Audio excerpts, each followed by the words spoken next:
So, guys, your characters have many layers. So, talk to me about your characters a bit, because it must have been hard not to reveal everything and just do that on stages. That's the challenge, but it's baked into the script. I will say, like you get it, you get a real sense of it because Drew wrote a really good script with some very distinct characters that have very specific things. Everything starts with specificity. If you don't have that, then it just becomes a big pile of vanilla nothing. And this is the opposite of that. This is an incredibly savory, rich mixture of wild characters that where nothing is what it seems. And as soon as you think the movie's taking you down this road, all of a sudden you're like, actually no, we're going over here, and we're going to take a hard turn. For an audience member, I just saw the film for the first time last night. That is, and I know what's going to happen, but I was still shocked and surprised and thrilled. Like it's a really pleasant experience, like watching this film, because it's like nothing you've seen. I had a cool experience last night because I watched the first little bit. I'd seen it on Friday, but last night I knew where certain moments happen, so I turned and I watched the audience instead, and it is intense to be in the room when this movie's playing, because if anybody goes to see it twice, they should turn around, because watching the audience react is almost as entertaining. Right. Was there anything that would happen like backstage to feed that dark and tense atmosphere that the movie needed to?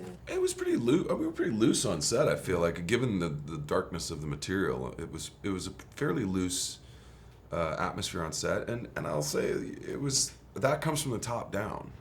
That's Drew and to a certain extent Jeff and Cynthia, who are the leads, to kind of run that set. And when you got people that are pleasant at the top, then the rest of it kind of trickles down into everybody else sort of being real pleasant. And for me, it was a wonderful experience of making the movie.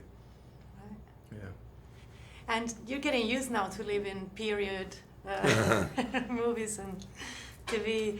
And I see you're rocking out quite a 70s top there, so you're getting a lot inside the character now. Yeah, going with the themes here. Find it hard to get out.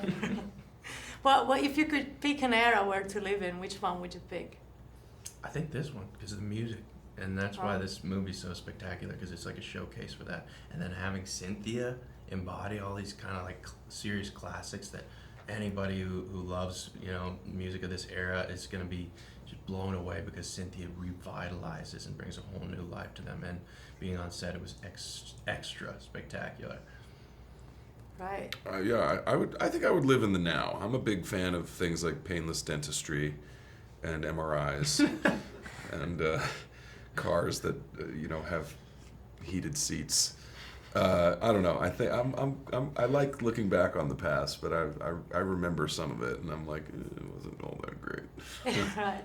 And being a son of Bill Pullman, such a great actor, does it bring you any like extra pressure to deliver or something?